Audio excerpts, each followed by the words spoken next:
Updates చూద్దాం. తెలంగాణ రాష్ట్రంలో ఇటీవల భూ కబ్జాలు పెరిగిపోతున్నాయని చెప్పాలి. పెద్ద పెద్ద భవనాల నిర్మాణాలు కోట్లు తెచ్చిపెడుతుండటంతో కొందరు అక్రమార్కులు కబ్జాలకు పాల్పడుతున్నారు.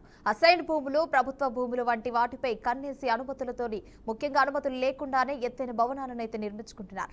భారీ అక్రమ నిర్మాణం ఘటనే ఒకటి వికారాబాద్ జిల్లాలో అయితే వెలుగులోకి వచ్చింది.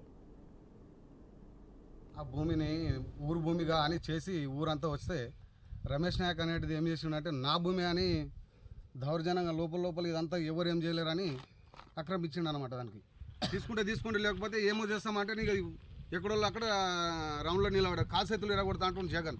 నాకు ఈ తెలంగాణలో ఎవడు ఏ పోలీసు కానీ నాకు చేయబెట్టిన లేడు అంటున్నాడు జగన్. అదే భూమి కాడ వచ్చి మాట్లాడదామంటే అది మాట్లాడుతున్నాడు ఆయన. ఏం చేస్తావో చేయమని మాట్లాడుతున్నాడు. ఇప్పటివరకు ఈగాలు వస్తాం రేపు వస్తాం అంటున్నారు. ఇప్పటివరకు ఏ రెస్పాన్స్ లేదు. కాలువలు తీసిరు మొత్తం మా భూమిలో కొట్టుకుపోతున్నాయి. దాని గురించి న్యాయం చేస్తారేమని అంటూ మేము కోరుకుంటున్నాం. సార్ ఈ భూమి గిడ్డంగా అట్లనే దున్ని వదిలేసినాం. అది మాపు అనక కడి లేపించేసి ఓ వాచ్మెన్ కుంచేసిండు. 100 ఎకరాల భూమిలో ఏం చేస్తున్నాడు అంటే ఇది నాది, అది నాది, ఇది నాది, అది నాది అనుకుంటే నేను దున్నుకుంటూ పోతున్నాడు. నేను సర్పంచ్ లేరు, ఎవరు లేరా, నేనే సర్పంచ్ అని గిడ్డంగా చెప్తున్నాడు. మొన్న 15 రోజుల నాడు గిడ్డంగా చెప్పిన ఏమైందంటే చేపిస్తాడు. ఏం వరకు చెప్పలేడు సార్ ఇంతవరకు. దానికి ఇంతవరకు సాధ్యం చేస్తారో చేయండి అని నేను మీకు కోరుకుంటున్నాను సార్. అట్లని ఏడవైతే కలెక్టర్ నాకే, ఎస్పీ నాకే ఉన్నాడు, డిఎస్పీ నాకే ఉన్నాడు, సిఎస్ఆర్ నాకే ఉన్నాడు అని మాట్లాడుతున్నాడు రమేష్. మొన్న సర్పంచ్ దగ్గరికి కూడా పిలిపిస్తే ఇప్పటివరకు వచ్చి మాట్లాడలేడు. దాని గురించి న్యాయం చేస్తారేమో.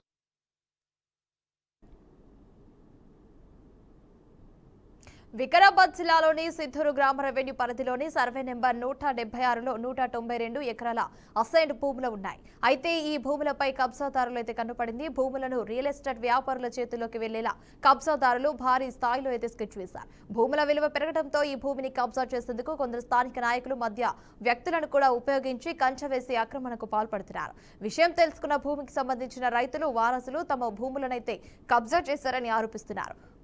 ఐడియా హోటల్ అండ్ రిసార్ట్ల పేరుతో తమకు చెందిన భూములలో అనుమతులు కూడా లేకుండానే అక్రమార్కులు బడాబాబులు అండదండలతో నిర్మాణాలు కూడా చేపడుతున్నారని ముఖ్యంగా రైతులైతే వాపోతున్నారు.